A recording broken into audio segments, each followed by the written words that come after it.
सूत्रों ने इस बात पर जोर दिया कि पाकिस्तान के साथ लड़ाई में विराम जारी है, सशस्त्र बल सतर्क हैं। जहां तक खुफिया निगरानी का सवाल है तो ऑपरेशन सिंदूर अभी भी जारी है। ऑपरेशन सिंदूर की कामयाबी ने सेना का जहां हौसला बढ़ाया है तो वहीं इससे सबक भी लिए जा रहे हैं। सूत्रों के अनुसार ऑपरेशन सिंदूर ने यह सिखाया है कि भविष्य के सैन्य अभियानों में ब्रह्मोस सुपरसोनिक क्रूज मिसाइलों का अधिक से अधिक इस्तेमाल होगा। हैरप जैसे कामिकाजी ड्रोन से भी दुश्मन की युद्ध क्षमताओं को कम करने में महत्वपूर्ण भूमिका निभाई जाएगी। भारतीय वायुसेना के लिए अधिक airborne warning and control system यानी एवैक्स और रिफ्यूलर जैसी उन्नत प्रणालियों को खरीदने के लिए अतिरिक्त धन की जरूरत होगी। भारत की वायु रक्षा प्रणालियों को और मजबूत करने के लिए भी लगातार निवेश की आवश्यकता होगी।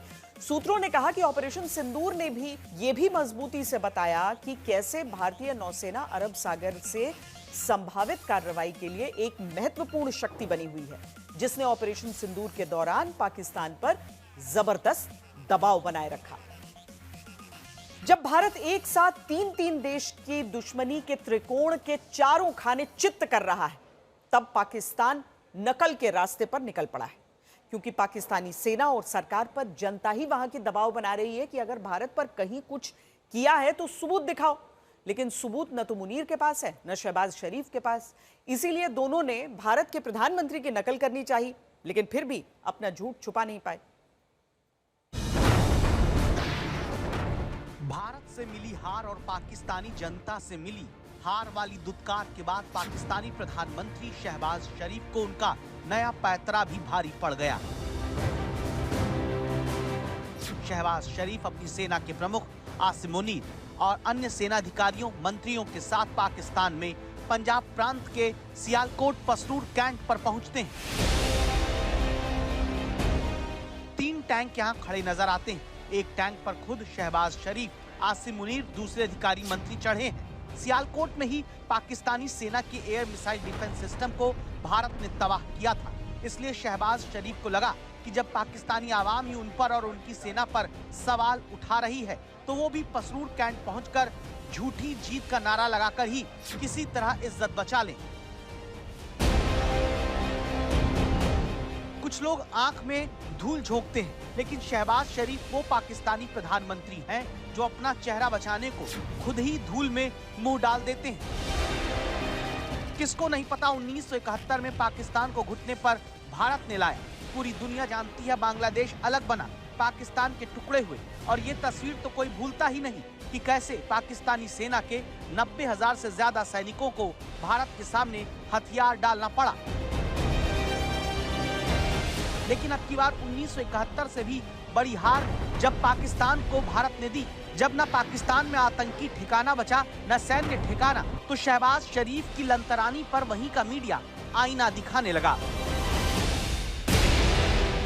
सोचिए कि अगर पाकिस्तान के लोग ही उनके प्रधानमंत्री को जोकर कहने लगे हैं, क्योंकि वो मानते हैं कि शहबाज शरीफ ने भारत के प्रधानमंत्री के आदमपुर एयरबेस के दौरे की नकल तो खुद पसरूर कैंट जाकर करनी चाहिए, लेकिन शहबाज शरीफ अकल नहीं लगा पाए। असल में पाकिस्तान के लिए इस वक्त सबसे बड़ी दिक्कत यही कि उन पर वहीं की जनता ने भरोसा छोड़ दिया, जिन्हें लगता है कि शहबाज शरीफ हो या आसिम मुनीर, दोनों ने भारत के हाथों पाकिस्तान को लड़ाई में बुरी तरह पिटवा दिया और अब दिखाने को टैंक पर शहबाज शरीफ चढ़ गए। दरअसल प्रधानमंत्री नरेंद्र मोदी जब आदमपुर एयरबेस पहुंचे, MiG-29 भारतीय लड़ाकू विमान और S-400 डिफेंस सिस्टम खड़ा दिखाया गया। संदेश ये साफ देना रहा कि आदमपुर एयरबेस पर पाकिस्तानी हमले का दावा निरा झूठा है। लेकिन पाकिस्तान खुद की एयरबेस पर हुआ गड्ढा तो छिपा नहीं सकता, खुद के तबाह हुए लड़ाकू विमान की खबर को झुठला सकता है। इसलिए पाकिस्तान के लोग मान रहे हैं कि फर्जी तरीके से टैंक पर शहबाज शरीफ और मुनीर चढ़कर ये दिखाने की कोशिश कर रहे हैं कि पाकिस्तान हारा नहीं है। पाकिस्तान की दिक्कत यह है कि इनका गला सूखने लगेगा, लेकिन भारत विरोध की बातें निकलना बंद नहीं होंगी। ये बात हम इसीलिए कह रहे हैं कि एक तरफ सिंधु समझौता निलंबित होने के बाद पाकिस्तान की तरफ से ये कहा जाने लगा कि भारत ऐसा न करे, लेकिन शहबाज शरीफ सेना के बीच पहुंचे तो कहने लगे कि सिंधु पर जवाब देंगे। वो क्या ही जवाब देंगे। भारत ने आज फिर साफ कर दिया कि आतंक से खून बहाओगे तो पानी नहीं पाओगे, बाकी बात होगी तो सिर्फ पीओके पर, पानी पर नहीं। The Indus Waters Treaty is held in abeyance and will be continued to be held in abeyance until cross-border terrorism by Pakistan is credibly and irrevocably stopped.